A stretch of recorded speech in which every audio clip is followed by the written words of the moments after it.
இரவில் காவல்துறை வாகனம் ஒன்று எப்போதும் ரோந்தில் இருக்கலாம். தெருவிளக்குகள் சாலைகளை பிரகாசமாக்கி விடாமல் எரிந்து கொண்டிருக்கலாம். ஆனால் இன்னும் பல பெண்கள் வீடு திரும்பும் பாதைகள் பயத்தால் மட்டுமே சூழப்பட்டிருப்பதை சமீபத்தில் தேசிய வருடாந்திர அறிக்கை மற்றும் பெண்கள் பாதுகாப்பு குறியீடான நார் 2025 வெளியிட்டுள்ள அறிக்கை உறுதி செய்துள்ளது. அறிக்கையில் என்ன சொல்லப்பட்டிருக்கிறது விரிவாக பார்க்கலாம்.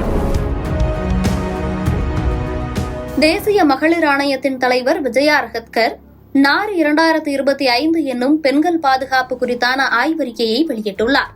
இவ்வறிக்கைக்காக 31 நகரங்களில் 12,770 பெண்களிடம் ஆய்வு செய்யப்பட்டதாகவும் தேசிய பாதுகாப்பு மதிப்பெண் 65% நிர்ணயிக்கப்பட்ட நிலையில் நகரங்கள் இந்த அளவுகோலை விட மிகவும் அதிகமாக அல்லது மேலே அல்லது கீழே அல்லது மிகவும் குறைவாக செயல்படுவதாகவும் மதிப்பிட்டுள்ளதாக அவர் கூறியுள்ளார்.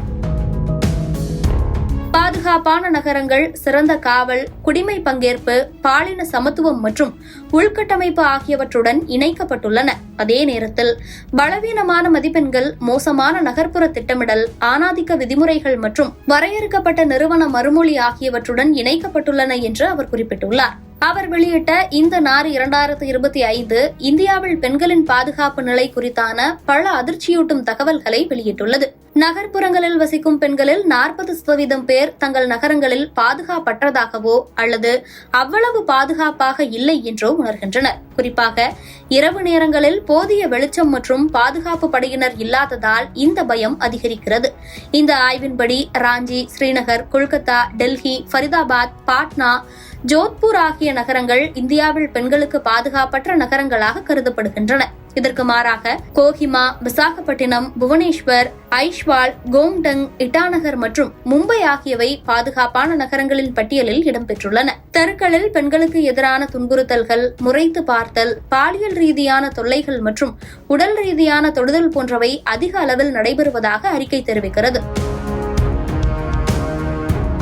இதனால் பல மாணவிகள் படிப்பை நிறுத்துவதாகவும் பணிபுரியும் பெண்கள் தங்கள் வேலையை விட்டுவிடுவதாகவும் கூறப்படுகிறது. 2024 ஆண்டில் 7% பெண்கள் துன்புறுத்தல்களை எதிர்கொண்டதாக தெரிவித்துள்ளனர். இதில் 18 முதல் 24 வயதுக்குட்பட்ட இளம் பெண்களுக்கு இந்த ஆபத்து மிகவும் அதிகமாக உள்ளது.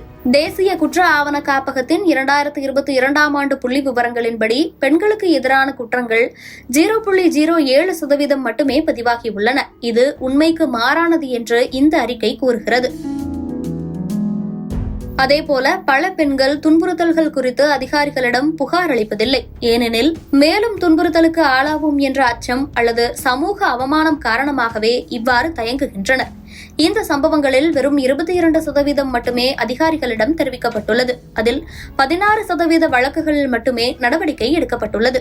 அதேபோல இந்தியாவில் பணிபுரியும் பெண்களில் 53% பேருக்கு தங்கள் பணியிடத்தில் பாலியல் துன்புறுத்தல் தடுப்பு கொள்கை உள்ளதா என்பது குறித்து தெளிவான புரிதல் இல்லை என்பது இவ்வறிக்கையின் மூலமாக தெரியவந்துள்ளது. குறிப்பாக பொது போக்குவரத்து மற்றும் பொழுதுபோக்கு இடங்களில் இரவில் பெண்கள் பாதுகாப்பு உணர்வில் கூர்மையான சரிவு இருப்பதை இந்த கணக்கெடுப்பு கண்டறிந்துள்ளது.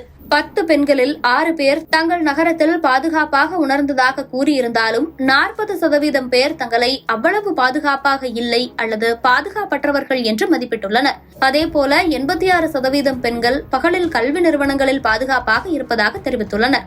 ஆனால் இருட்டில் இந்த நம்பிக்கை வெகுவாக குறைகிறது. அதேபோல 91% பேர் தங்கள் பணியிடங்களில் பாதுகாப்பாக இருப்பதாக கூறியிருக்கின்றனர். இருப்பினும் பாதி பேருக்கு போஷ், அதாவது பாலியல் துன்புறுத்தல் தடுப்பு கொள்கையின் இருப்பு அல்லது அமலாக்கம் குறித்தான சரியான தெளிவு இல்லாமல் இருக்கின்றனர். பெண்கள் பாதுகாப்பு குறித்தான பல கேள்விகளை பல சமயங்களிலும் தொடர்ச்சியாக சமூக ஆர்வலர்கள் முன்வைத்து வரும் நிலையில் இந்த ஆய்வறிக்கை இந்தியாவில் பெண்கள் பாதுகாப்பு குறித்தான கேள்விகளை மீண்டும் எழுப்பத் தொடங்கியுள்ளது.